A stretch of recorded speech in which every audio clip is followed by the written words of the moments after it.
गुरु प्यारी साध संगत जी, ये साखी हजरत निजामुद्दीन औलिया जी के समय की है। साखी को पूरा सुनने की कृपालता करें जी। साध संगत जी, गुरु नानक देव जी की वाणी है, तुझ बिन अवर न जाना मेरे साहिबा, गुण गावा नित तेरे। कहा जाता है कि हजरत निजामुद्दीन औलिया के 22 शिष्य थे। हर एक चाहता था कि गद्दी उसे मिले। औलिया साहब ने उनको परखना चाहा कि कौन सबसे योग्य और सच्चा शिष्य है। एक दिन हजरत साहब अपने शिष्यों को कहने लगे, आओ आज शहर की सैर को चलें और वहाँ की चहल पहल देखें। वह बाज़ारों में घूमने लगे। जिसने भी देखा कहने लगा कि आज पीर भी बाज़ारों में फिरता है और मुरीद भी। सभी बाज़ार पार करके आप वैश्याओं के बाज़ार में आ गए। लोगों ने कहा कि आज पीर और मुरीद शहर के किस बाज़ार में घूम रहे हैं। लोग तरह तरह की बातें बनाने लगे। आप एक वैश्या के दरवाजे पर खड़े हो गए और अपने मरीदों से कहा कि तुम डरो मत, यहाँ खड़े रहो, कोई ना जाए। मुझे ऊपर कुछ काम है, मैं काम करके वापस आ जाऊँगा। यह कहकर कोठे पर चढ़ गए। कोठे वाली हाथ जोड़कर खड़ी हो गई। कहने लगी, मेरे धन्य बाग, आज मेरे घर महात्मा आए हैं।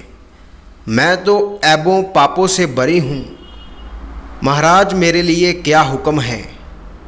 आपने कहा कि हमें रात यहाँ ठहरना है, हमें कोई अलग कमरा दे दो और तुम किसी और कमरे में आराम कर लो। और अपने नौकर से कहो कि एक थाली में 1 कटोरी दाल, 2-4 फुलके और 1 बोतल शरबत की ढक कर ले आए। उसने कहा, जी सत्य वचन, और ऐसा ही किया गया। नौकर सब चीज़ें उसी तरह ढक कर ले आया। नीचे शिष्यों ने कहा कि पीर की पीरी निकल गई, अब शराब कबाब उड़ेगा। हाथ पर हाथ मारकर पहले एक गया, फिर दूसरा गया, फिर तीसरा। इसी तरह 21 चले गए, एक बाकी रह गया।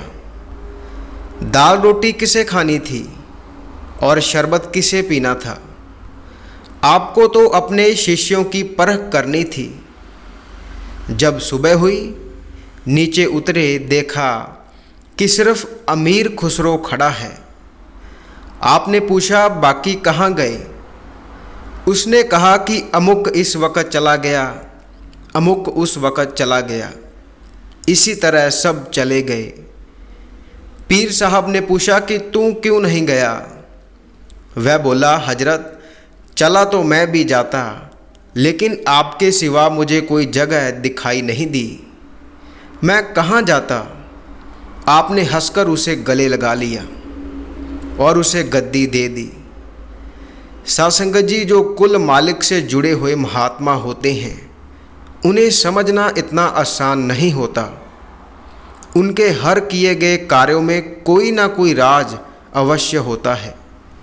इसलिए हमारी बुद्धि उन्हें समझ नहीं सकती।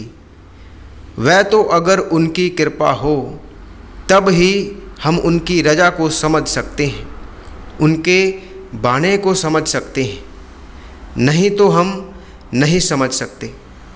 जिन पर उनकी कृपा होती है, उनकी दया रहती है, उन्हें भी वह अपने जैसा ही बना लेते हैं, उन्हें भी मालिक से जोड़ देते हैं, उसकी बाजू मालिक के हाथ में पकड़ा देते हैं। साध संगत जी, फ़कीर देखते हैं कि कौन किस चीज़ के काबिल है। गुरु देखता है कि मेरा शिष्य इस चीज़ के काबिल है या नहीं।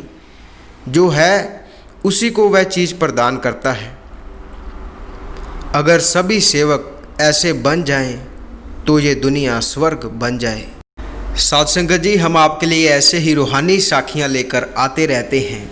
ऐसी ही रूहानी बातें सुनने के लिए इस चैनल को सब्सक्राइब कर लीजिए और साथ ही बेल आइकन पर भी प्रेस ज़रूर कर दीजिए, ताकि आगे कोई नई साखी अपलोड की जाएगी उसकी नोटिफिकेशन आपको मिल जाया करेगी। इसी के साथ हम आपसे इजाज़त लेते हैं। आगे मिलेंगे एक नई साखी के साथ।